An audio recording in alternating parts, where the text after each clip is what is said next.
Hello, in this video, I will cover how to get the shop rules from online, also how to use the Polygon pour tool and the auto router. So to start, you're going to go to the internet and search up the eceshop.byu.edu, and you'll get to this page.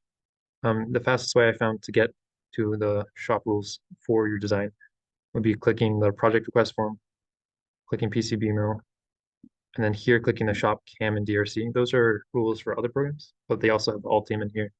Click on Altium, click design rules, shop rules, just download them. Assuming you have downloaded them, to put them into your system, you'll click design rules, and then where it says design rules right here, this folder, you'll right click, you'll click import rules, and then you'll click Control A, and then you'll click OK.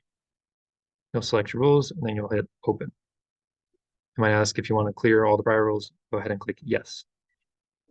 From here, another thing we're going to do really quickly is in design rules, you'll see there's a routing section.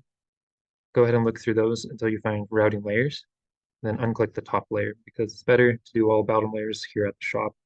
And if your board doesn't work that you order, it's better to be able to print one here at the shop. Then hit OK. Once you've done all that, you're ready to use the Polygon tool. It's found right here. It's kind of this shape. To pour it, you'll select Polygon Pour. You'll click the corner of your board. Most commonly, we like to do the ground plane. And then once you have your full shape, hit Extrude once and then twice. No automatically pour. As you can see, it's red. That's because it is on the top layer. A lot of our boards we want to be on other layers. So we're going to double click it and it will open the properties tab and you can change it to the bottom layer. And you can also change it to be your ground plane right there by clicking the down arrow and it'll show you all your net values. You'll select ground and repour.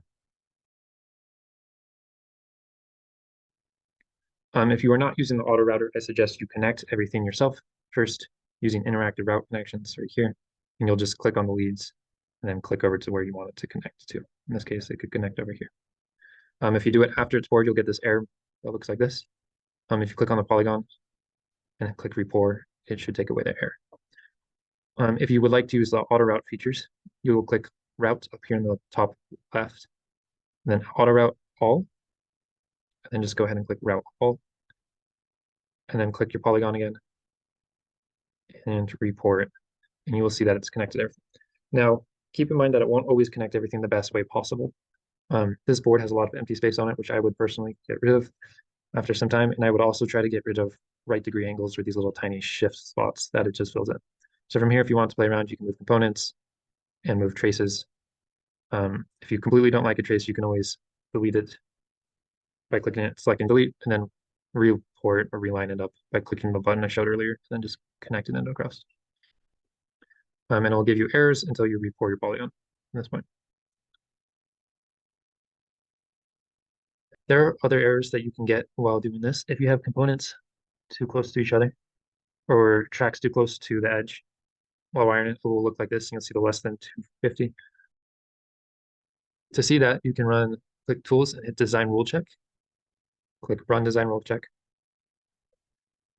We'll go through and I'll come up with this page and like you have 3 counts of clearance constraints, short circuit, minimum annular ring, silk to silk, and that antenna. And how you can see these, if you go back to your board and go to panels and select messages, it will show you and you can click on them and it will tell you what all the different problems are. So this one is an antenna when it gets that sign. That's because it's just a line going to nowhere. You can redrag this up to there. And then report your polygon. And it will start getting rid of it. There's still a clearance constraint and antenna is not fully connected yet.